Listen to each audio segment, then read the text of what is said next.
बहुजन Republican socialist party जिला चंद्रपुर इनकी तरफ से आयोजित जिला स्तरीय संविधान परिषद इस परिषद में जिन्होंने अपने कम समय में विचार रखे वो आज के हमारे अलग अलग संगठन के सभी जिम्मेदार साथी पदाधिकारी, मेरे पूर्व जिन्होंने पार्टी की तरफ से अपनी बात रखी वो हमारे एडवोकेट रायपुरे सर, बाकी सभी पार्टी के जिम्मेदार साथी और इस परिषद में अच्छी खासी तादाद में बड़ी संख्या में किसी ने लाए नहीं बल्कि खुद से साधन से चलकर अपनी पार्टी की जिम्मेदारी को निभाते हुए इस हॉल में पहुंचे पार्टी के सारे समर्थकों, भाइयों और बहनों, आप अच्छी तरह से जानते हैं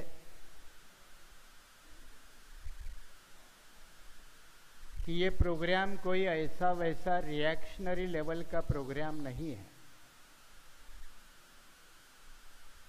काफी सारे पिछड़ों के संगठन, नेता और उनका कार्यक्रम दरअसल ये रिएक्शनरी तौर पे होता है।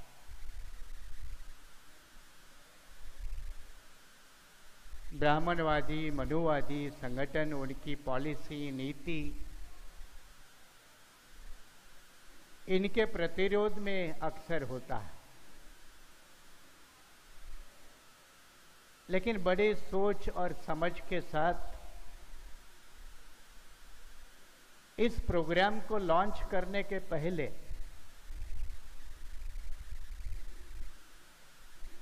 एक गंभीर विषय के ऊपर संशोधन करने के बाद एक समर्पित विषय को लेकर फिर एक बार एक नए तरह का माहौल खड़ा होना चाहिए, जनमत बनना चाहिए। इस मकसद के साथ कुछ 2-3 बिंदुओं के ऊपर फोकस करके इस प्रोग्राम का डिजाइन किया गया। तो ये प्रोग्राम किसी अरे गहरे नत्थू खैरे के कहने पर नहीं है, किसी नागपुर में बैठे हुए किसी ठेकेदार का विरोध करने के लिए नहीं है, ना कि किसी की दलाली करने के लिए है, ना कि हमारे अक्सर आज बड़े पैमाने पे लोग किसी राजनीतिक रोजगार हमी योजना के ऊपर काम करते हैं, उस प्रकार का भी नहीं है।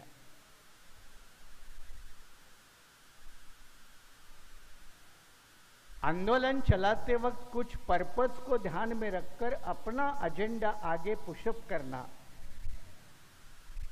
यह संगठन का दायित्व होता है, नेताओं का दायित्व होता है, कार्यकर्ताओं का दायित्व होता है। और उस दायित्व की जिम्मेदारी को निभाते हुए ये प्रोग्राम का डिजाइन किया। 5 महाराष्ट्र के लिए, 5 महाराष्ट्र के बाहर, विभागीय स्तर के अभी विदर्भ, मराठवाड़ा और मुंबई कोंकण का हुआ। चौथा आने वाले 26 तारीख को पश्चिम महाराष्ट्र का कोल्हापुर में होगा और समापन पूना में 25 दिसंबर को किया जाएगा। और बाकी 5 जनवरी से मई तक दिल्ली है, केरला में है, अहमदाबाद में, गुजरात में है, लखनऊ में है और एक जगह राजस्थान में। 5 जगह महाराष्ट्र के बाहर। कोई भी राजनीतिक संगठन चलाते वक्त रोजमर्रा के तो समस्या तो आती है। जैसे गोंदिया के लोग जानते हैं कि सरकारी लेवल पे अभी भी धान खरीदी शुरू नहीं हुई।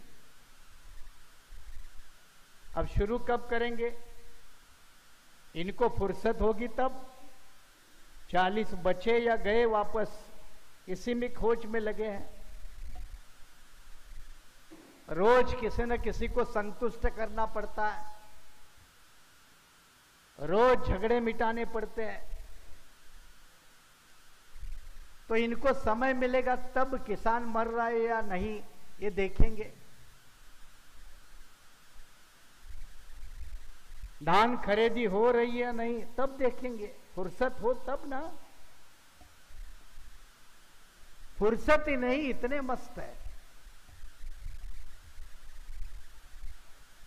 दिन इतने बदले कि पहले नौकरी के लिए कॉल एम्प्लॉयमेंट एक्सचेंज आती थी, वो लेटर देती थी, कभी स्टाफ सिलेक्शन देता था, कभी यूनियन पब्लिक सर्विस कमीशन देता था, कभी महाराष्ट्र पब्लिक सर्विस कमीशन देता है, आजकल नियुक्ति पत्र प्रधानमंत्री देता है। दिन इतने बदले हैं, काम इतना तेजी से हो रहा है, इतना तेजी से हो रहा है। इस चंद्रपुर जिले की गरीब आदिवासियों की जमीनें जितनी रफ्तार से बेची जा रही है, उतनी रफ्तार से देश में तरक्की का काम हो रहा है। और तरक्की का काम इतने बड़े रफ्तार से है कि आज दुनिया के सबसे ज्यादा भूखे लोगों में से अपने भारत देश का नाम भी उसी सूची में बहुत ऊपर लेवल तक है। ये देश के लिए गौरव की बात है। ये रोजमर्रा की समस्या तो है, लेकिन जब देश के आजादी को 75 साल हो गए, सरकारी तौर पर उसका जश्न मनाया जाता है,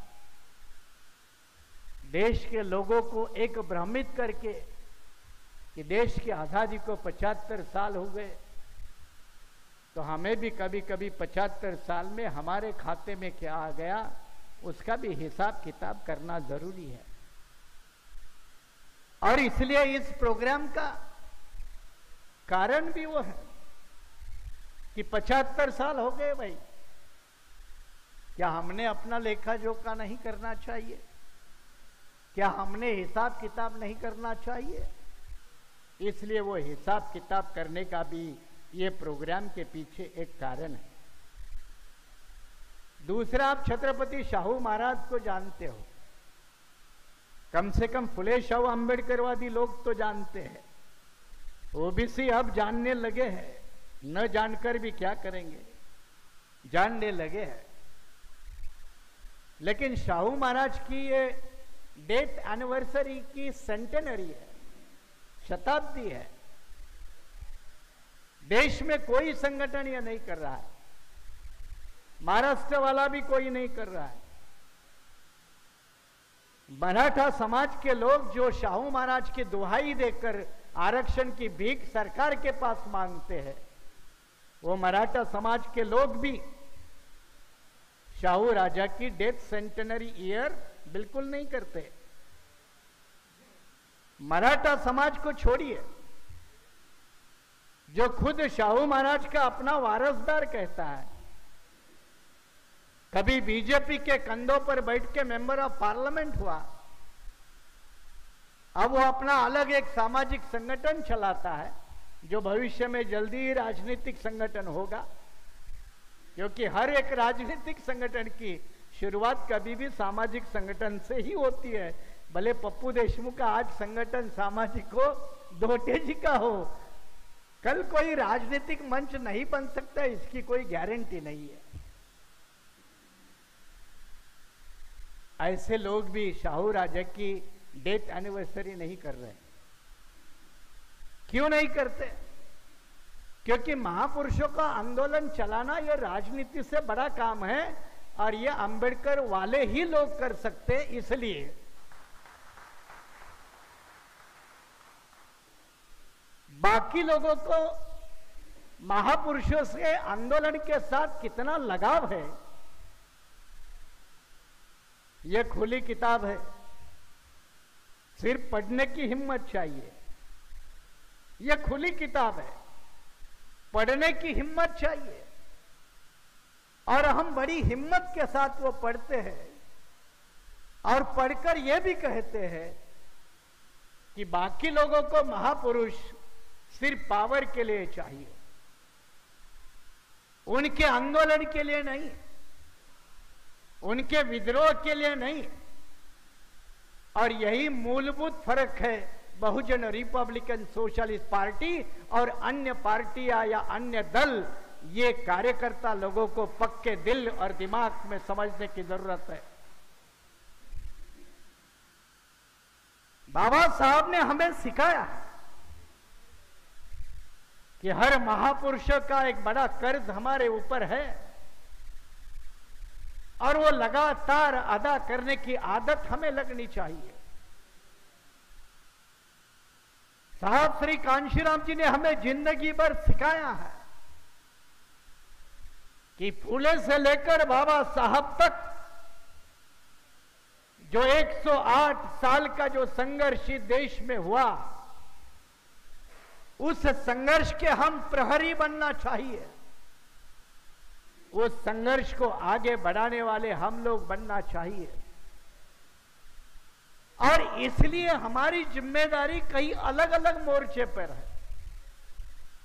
एक तरफ सामाजिक विद्रोह का आंदोलन, ये लगातार चलते रहना चाहिए। दूसरा, उसका परिवर्तन भी राजनीतिक ताकत में दिखना चाहिए। और तीसरा, कुछ भी हो लेकिन हमारे लोगों को अपनी समस्याओं के लिए फिर ब्राह्मणवादी लोगों के दरवाजे पर जाकर उनके पास ही अपनी समस्या की चाबी की ढूंढनी नहीं चाहिए। ये तीनों स्तर पर किसी भी ये बड़े लेवल का आंदोलन चलाने की जरूरत होती है। ये हम समझकर ये आंदोलन चलाते हैं। संविधान परिषद का मकसद संविधान का महिमा मंडन करना नहीं है, कतई नहीं है। संविधान कितना महान है ये अब बताने की जरूरत नहीं है। कुछ कमीने, नालायक, इनकैपेबल लोग अगर छोड़ दे तो दुनिया के लोग समझते हैं कि भारत का संविधान किस ताकत से बना है। इसलिए हमें बार बार उसकी दुहाई देने की जरूरत नहीं है। इसलिए संविधान की महिमा मंडल करने में हम लोग नहीं रखते। साथ ही साथ जिस तरह से महिमा मंडल नहीं होनी चाहिए, उसी तरह से अपने समस्या का गुणगान भी नहीं होना चाहिए। समस्या का गुणगान करने वाले मंच बहुत है, पार्टियां बहुत है, लोग बहुत है, नेता बहुत है। गांव में पंचायत में बैठते हैं, समस्या की चर्चा होती है। छोटे से जगह किसान दोपहर के समय में थोड़ा वक्त लेता है तो वो भी समस्या की चर्चा करता है। अगर समस्या की चर्चा ही करना है और वो जिस मंच को सुनने को आते हैं वही मंच पे भी समस्या होगी तो कहेंगे ये लोग भी यहां समस्या की चर्चा करते हैं, हम लोग गांव में भी समस्या की चर्चा करते हैं, फर्क क्या है? ऐसे मंचों से लोगों को समाधान की अपेक्षा होती है। समाधान कहां मिलेगा, इस खुशी में वो ढूंढते हैं।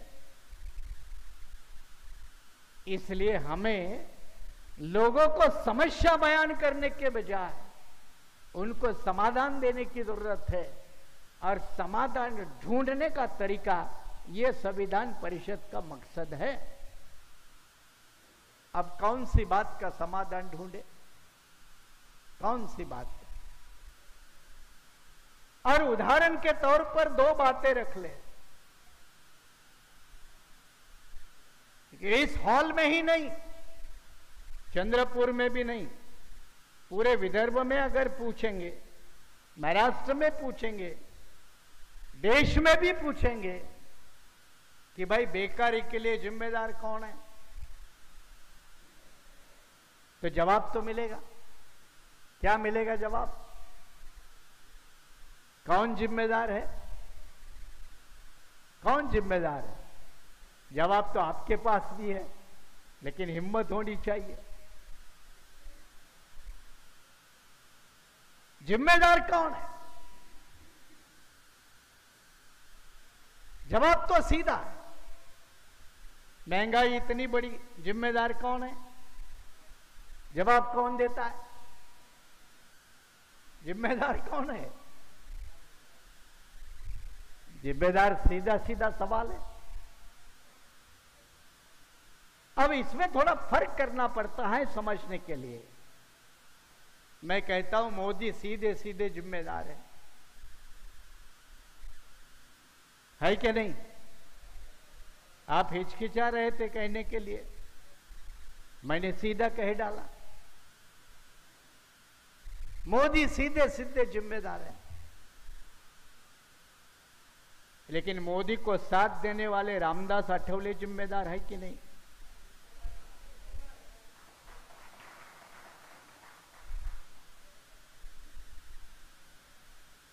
अब रामदास का नाम मैंने इसलिए लिया कि कौन तुम्हारे साथ है और कौन तुम्हारे साथ नहीं, इसकी सही पहचान होनी चाहिए।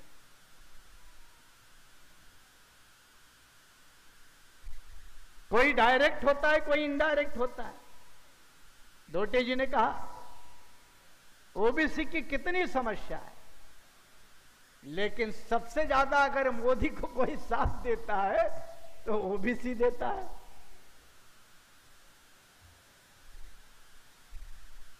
जानकर या अनजान बनके, जानकर मतलब महादेव जानकर मैं कह रहा हूं, क्योंकि वो भी ओबीसी है, धनगर है। कोई जानकर कोई अनजाने दे,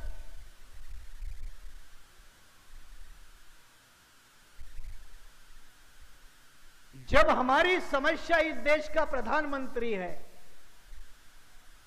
और उस प्रधानमंत्री को साथ देने वाले हमारे कुछ दो चार बंदे हैं, 100-200 जो भी है,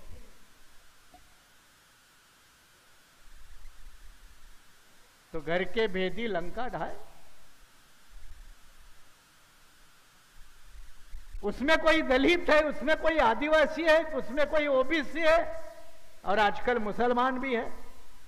ऐसा थोड़ी है कि सारे मुसलमान ओबीसी के साथ है, कुछ मुसलमान तो मोदी जी के भी साथ है।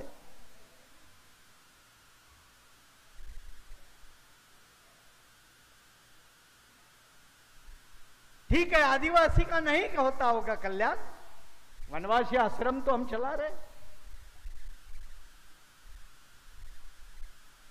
नहीं होता होगा गढ़चिरौली चंद्रपुर में पैसा कानून का इंप्लीमेंटेशन,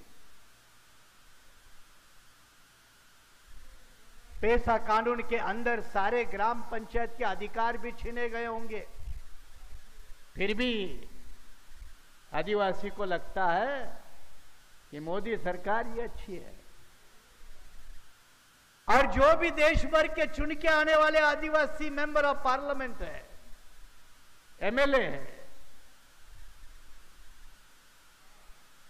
कम नहीं है, 181 है शेड्यूल कास्ट और शेड्यूल ट्राइब के, 184 है, 184 है। कभी कभी मैं सोचता हूं साले 40 अलग हो गए तो सरकार बनती है, एक तो 1/84 है।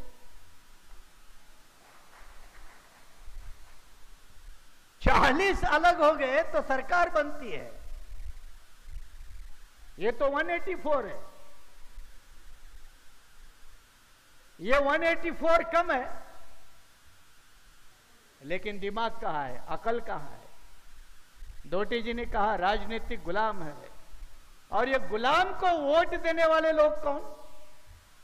ये कौन?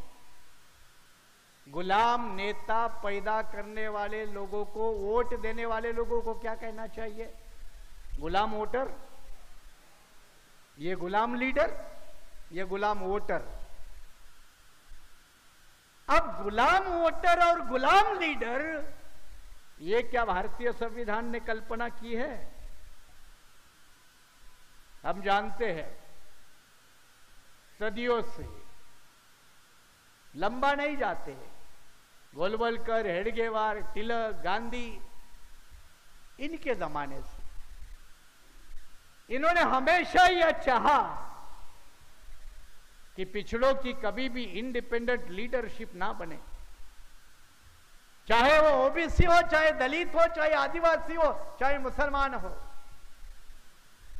शाहू को इसलिए हम याद करते हैं कि शाहू वो अकेला राजा था जिसने खुले दम पर कह दिया कि सवर्णों के लीडरशिप के ऊपर भरोसा मत करिए और अपनी लीडरशिप खुद पैदा कीजिए।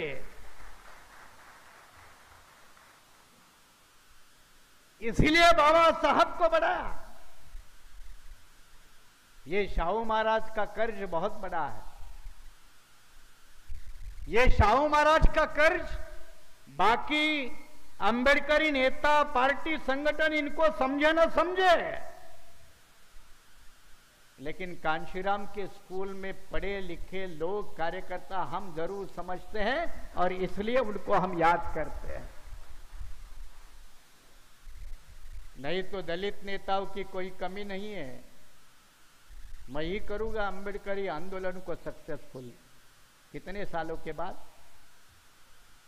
कितने सालों के बाद? मैं ही अकेला कर सकता हूं। कितने सालों के बाद?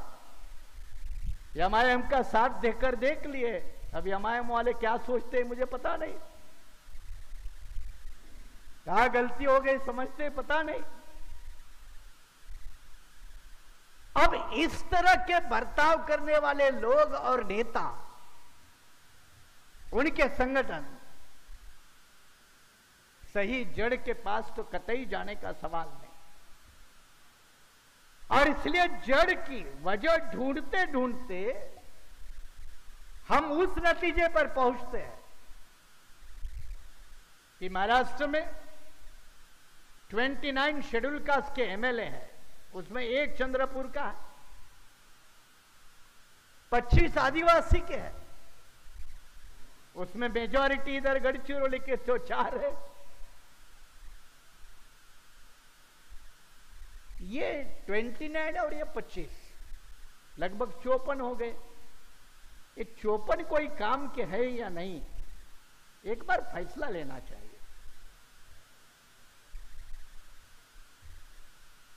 ये 54 बंदे जो है, जो भारतीय संविधान के पॉलिटिकल रिजर्वेशन के कारण जाते हैं, ये कोई काम के है?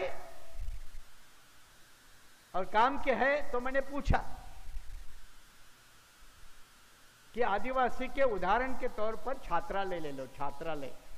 इसलिए समाज को स्टडी करना चाहिए पहले, समाज को स्टडी करने के बाद उसकी समस्या को उजागर करना चाहिए। छात्रालय ले लो, आदिवासी हॉस्टल। आपके चंद्रपुर में 2 साल पहले एक बड़ा हादसा हुआ था, उसमें एक धोटे नाम आया था, इसलिए मैं धोटे जी को पूछा, आप वो तो नहीं? वो दूसरे धोटे हैं राजुरा में। जिस आदिवासी ने शिकायत की थी उसने भी कुछ 2-4 रुपए लेके फिर वापस हो गया, और उसको साथ देने वाला मेरे ही पार्टी का एक गधा था, इसलिए पार्टी से मैंने उसको बाहर कर दिया। ये सारी बातें आप लोगों को पता नहीं होती। समय के साथ पोस्टमार्टम करना पड़ता है। ये 54 एमएलए गधे है क्या? घोड़े है क्या? कमीने है क्या? नालायक है क्या? इससे ज्यादा और गाली क्या इस्तेमाल करें? क्योंकि इससे ज्यादा अगर शब्द इस्तेमाल किया तो वो मेरी कीमत कम कर देगा। 184 मेंबर ऑफ पार्लियामेंट और पूरे देश में 4,500 के पास एमएलए है, उसमें 1800 एमएलए ये एससी और एसटी के रिजर्व वाले हैं। लोकल बॉडी छोड़ दो, ये तो बड़े वाले हो गए। अगर ये कोई काम के नहीं है तो इनको रखना क्यों है? इनको हटाओ करके कोई आंदोलन होता है क्या? जैसे शिक्षा का आरक्षण हटाओ, नौकरी का आरक्षण हटाओ, इसलिए आंदोलन होता है। लेकिन ये आरक्षण हटाओ करके कोई आंदोलन नहीं होता है। क्यों नहीं होता?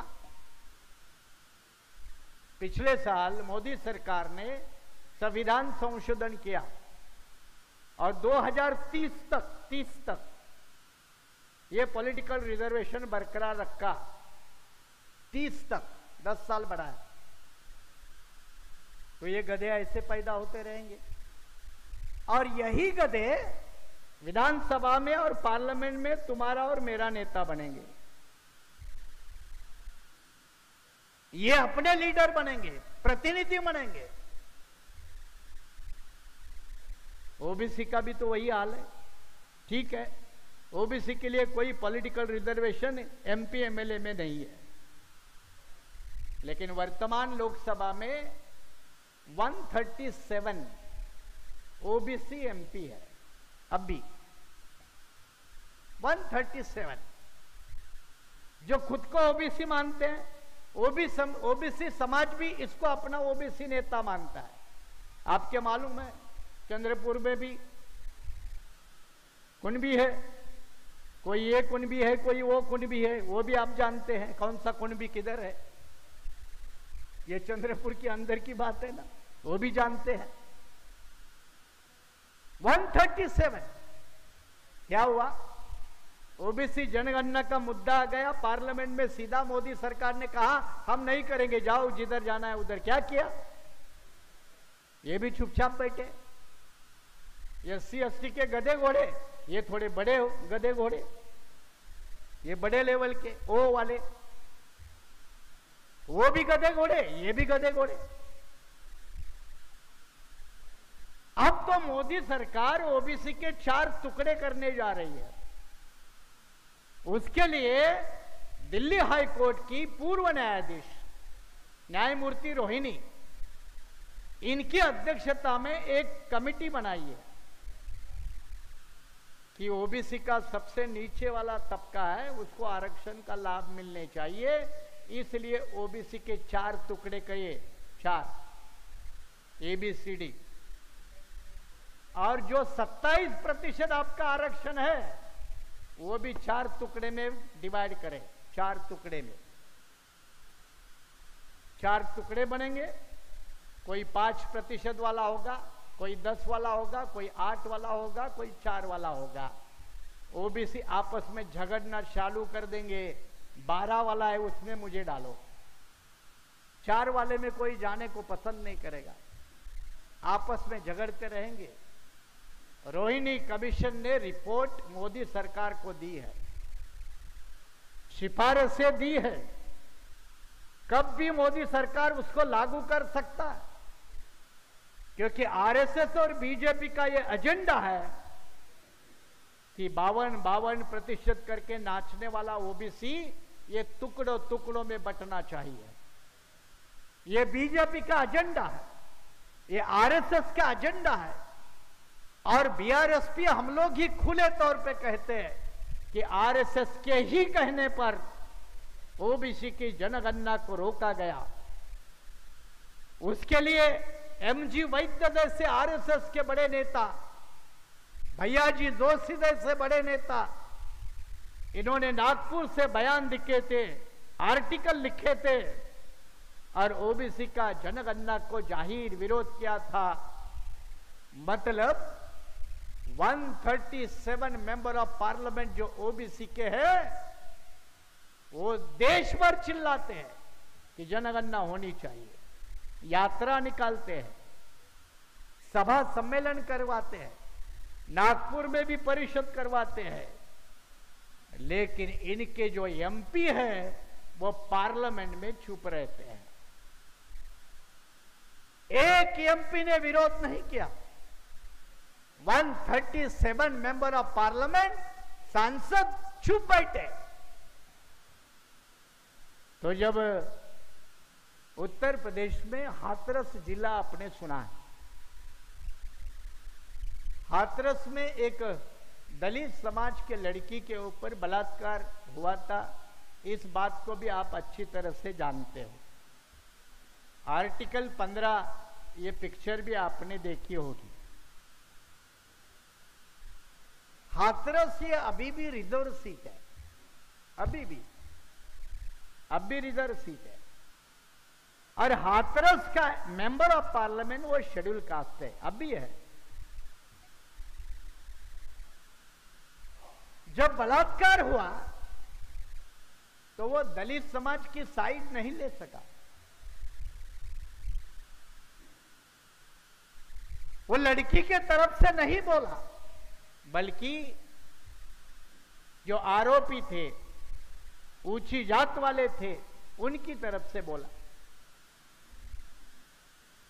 चुनाव के वक्त वो वोट मांगने को भी जाता है तो ठाकुरों के घर में वो अभी भी जमीन पे बैठता है। आज भी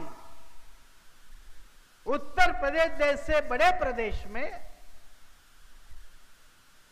जिसको राम का प्रदेश कहा जाता है, उस राम के प्रदेश में भी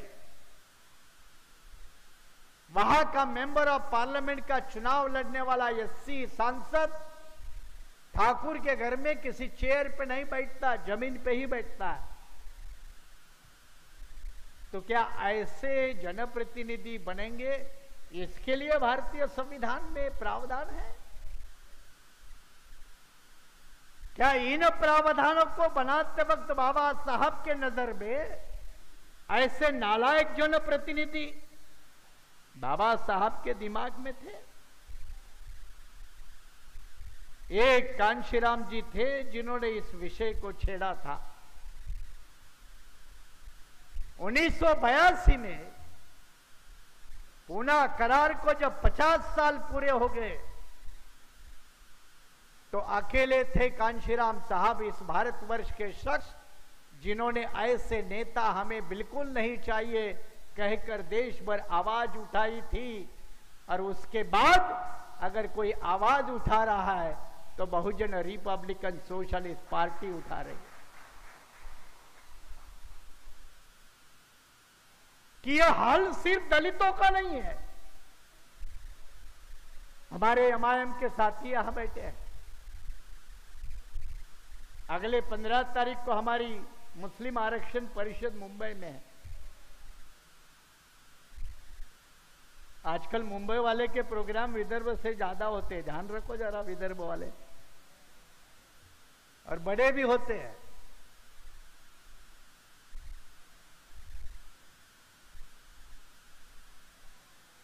वर्तमान पार्लियामेंट में मुस्लिमों के आबादी देश में कितनी?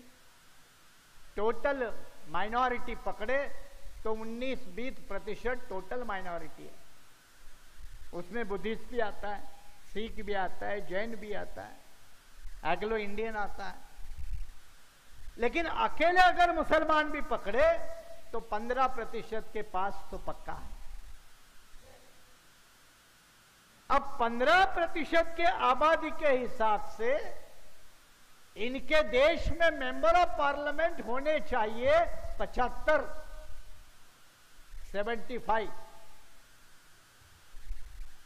मुसलमानों को पहले नौकरी से कम कर दिया, बाद में शिक्षा से कम कर दिया, अब मदरसे के ऊपर हमले हैं। सिर्फ मदरसे नहीं, गृह मंत्री अमित शाह ने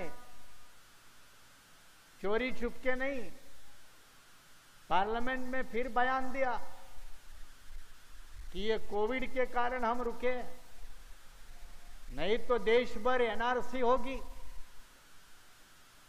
और उसके सबसे बड़ी गाज गिराने का उनका जो मंसूबा है, इरादा है, वो मुसलमानों के ऊपर गिराना है।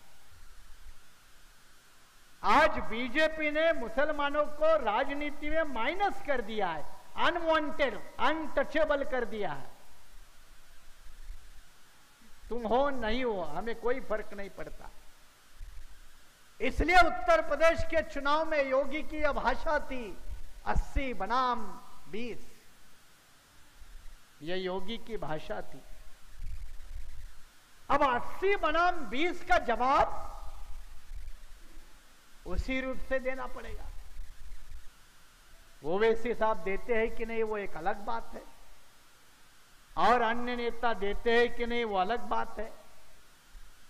लेकिन हम महापुरुषों के आंदोलन चलाने वाले लोग जवाब के तौर पर सीधा कहते हैं कि उनके 80 बनाम 20 का जवाब 85 बनाम 15, यही कांशीराम का फॉर्मूला है, और उसी से ही सही और तगड़ा जवाब दिया जा सकता है।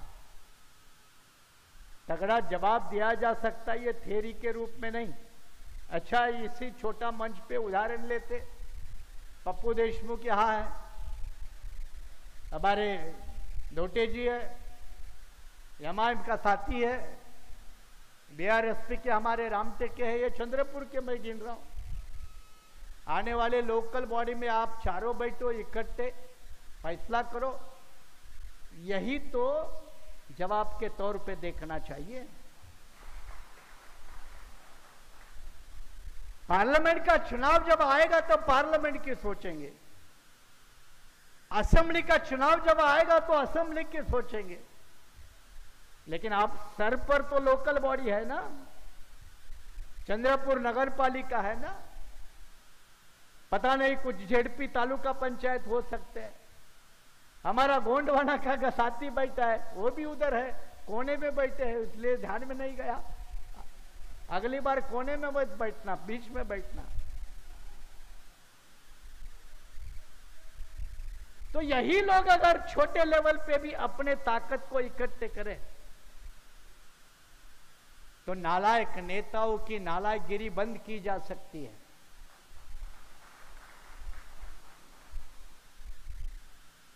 और सामाजिक आंदोलन की यह भी जिम्मेदारी है। सामाजिक आंदोलन की यह जिम्मेदारी नहीं है कि चलो बुद्धम शरणम रात दिन करते रहो, जैसे चंद्रपुर नागपुर में लोग बहुत सारे, चलो बुद्ध की ओर, चले बुद्ध की ओर।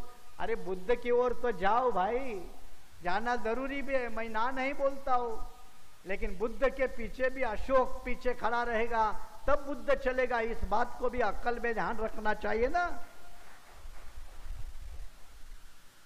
वो भी ध्यान रखना चाहिए।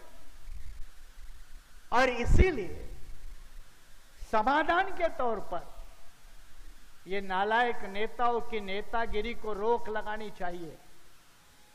और ये नालायक नेताओं की नेतागिरी के ऊपर रोक लगानी है तो अच्छे नेताओं को पैदा करना जरूरी है।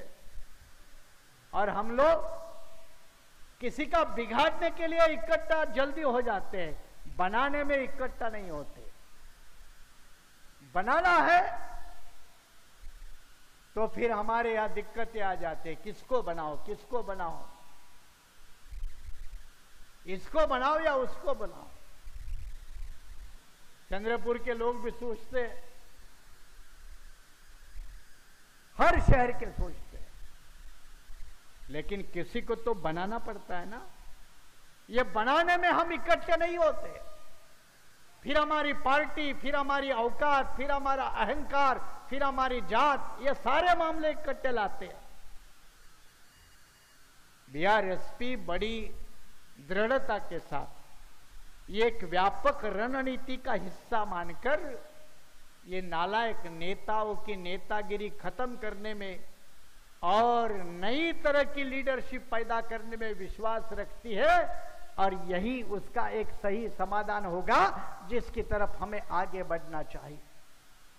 और इसलिए इस तरह के परिषदों का आयोजन हमने जोन लेवल पे पहली बार किया, अब जिला लेवल पे हो रहा है। पूर्व विदर्भ का चंद्रपुर जिला पीछे रह गया था। हालांकि यह परिषद पिछले महीने होने वाली थी, लेकिन कुछ कारण के वजह से मुझे लगता है 16 अक्टूबर का प्रोग्राम आ गया था, उसकी वजह से ये परिषद हम लोगों को इस लेट या चंद्रपुर जिले में करनी पड़ी।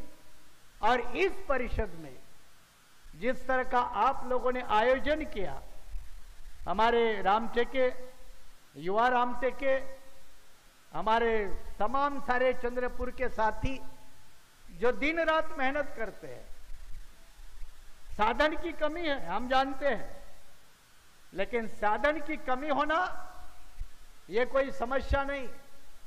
साधन का कमी होना यह हमारी पीढ़ीजात समस्या है, यह सालों साल की समस्या है। और ये हमारी समस्या नहीं है, ये टाटा बिरला की भी समस्या है, अंबानी की भी है, गुजरात वालों की भी है, सबकी समस्या है। इसलिए वो भी अपने साधन बढ़ाते चलते हैं, हमें भी साधन हो ना हो जुटाने चाहिए। और वो जुटाकर जो हमारी आवाज है वो गांव गांव खेड़े के आम आदमी तक जानी चाहिए। जब आम आदमी है तो गुजरात चुनाव की मुझे कल याद आ गई।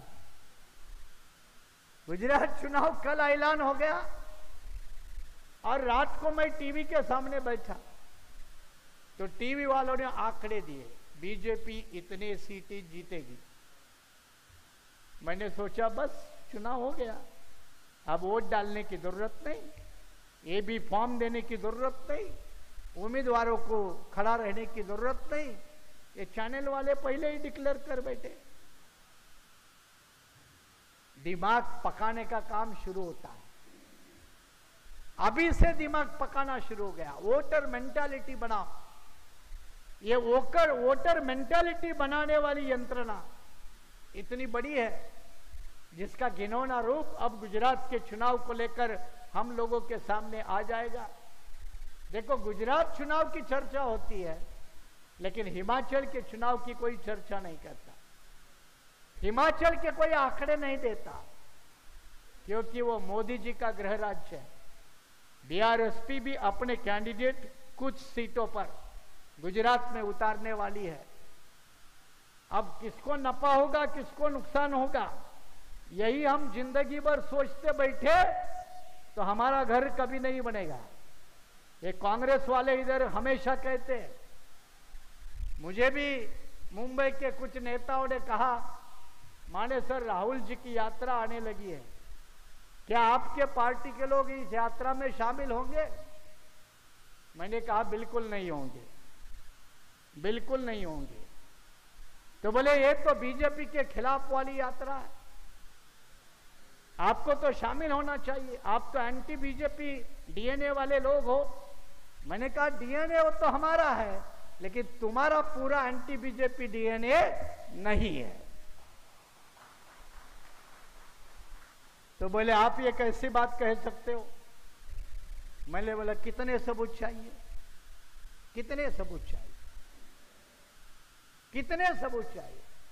एक तरफ हम राजीव गांधी को कंप्यूटर युग के जनक मानते हैं, एक अच्छी लीडरशिप के तौर पे मानते हैं, लेकिन बाबरी मस्जिद का ताला खुलवाने के लिए राजीव गांधी की सरकार जिम्मेदार नहीं, ऐसा तुम कह सकते हो क्या?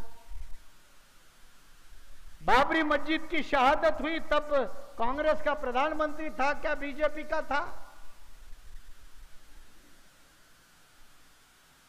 कितने सबूत चाहिए? इसलिए कांग्रेस वालों की नौटंकी भी समझिए। चुनावी अलायंस करना एक अलग बात है और मुद्दों के आधार पर गंभीरता पूर्वक राजनीति करना एक अलग बात है। इसीलिए तो फूले अंबेडकर बाबा साहब कांशीराम जी ने कभी भी कांग्रेस के जूते अपने सर पर रखने को हमें नहीं कहा, उनको जूते से मारने के लिए कहा। इस बात को जरा समझो, और नहीं समझते उनको भी जूते से मारो, क्योंकि आखिर इलाज क्या है? अगर आदमी समझा समझा कर नहीं समझ सकता तो रास्ता कौन सा? तो रास्ता कौन सा? आर्ग्यूमेंट देकर देकर आदमी जब थक जाता है तो भी समझने वाला नहीं समझता, तो उसका अलग तरह का केडर कैंप लेना बहुत जरूरी होता है। वो भी केडर कैंप की जरूरत है।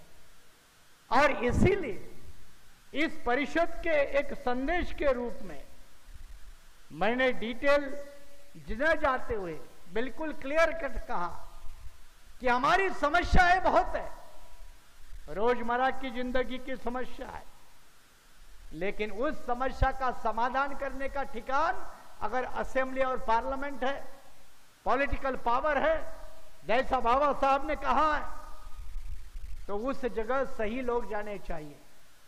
निकम्मे, नालायक, कमीने, बिकने वाले दलाल लोग नहीं जाने चाहिए, और इसलिए वहां सही लोग जाने चाहिए। और अगर सही लोग जाने चाहिए तो हम अपने जिले में, अपने शहर में गलत नेता, गलत पार्टी, इसका हम साथ नहीं देंगे। उसके लिए हम अपने जिंदगी में कभी उसको वोट नहीं करेंगे। ये तो कम से कम संकल्प हम अपने लेवल पे कर सकते हैं, जो हमारे हाथ में है, वो किसी के हाथ में नहीं है। आप कहेंगे और अन्य पार्टियां हमारे वोट खरीदती है, तो आप उनका पैसा खरीदो। वो आपके वोट खरीदने के लिए आते हैं, तो आप उनका पैसा खरीदो, धन खरीदो, लेकिन वोट नहीं देना। ये धन खरीदी वाली करने वाली नीति को अपना लो। सरकार भी धान खरीदी करती है, पैसा किधर देती है? बोलती है नहीं है पैसा। धान तो खरीदी करती है, बोनस के लिए पैसा नहीं। 1.5 साल हो गया, बोनस नहीं दे सके महाराष्ट्र के सरकार, और अभी भी बरसात हो गई, कई किसानों ने आत्महत्या की। अब ये कह रहे पंचनामे चालू है, फडणवीस कहते पंचनामे शुरू है, तो बेचारा किसान कितना टिक पाएगा? समस्या बहुत है। महंगाई से लेकर शमशान घाट तक समस्या का ढेर है, अंबार है। लेकिन उन समस्याओं में एक बड़ा जवाब है कि अगर हमारे अपने नेता सही हो गए, जनप्रतिनिधि सही हो गए, हमारे प्रतिनिधित्व करने वाले लोग सही हो गए, तो हमारे समस्या का समाधान किया जा सकता है। यही मकसद के लिए ऐसे संविधान परिषदों का आयोजन बीआरएसपी के तरफ से पूरे महाराष्ट्र में और जनवरी के बाद महाराष्ट्र के बाहर भी किया जाएगा। आज के परिषद का आयोजन चंद्रपुर के साथियों ने अच्छी तरह से किया, इसलिए इनका जोरदार तालियों से आप शुक्रिया अदा करें। और इसी शुक्रिया के साथ मैं अपने वाणी को विराम देता हूं। जय भीम, जय भारत।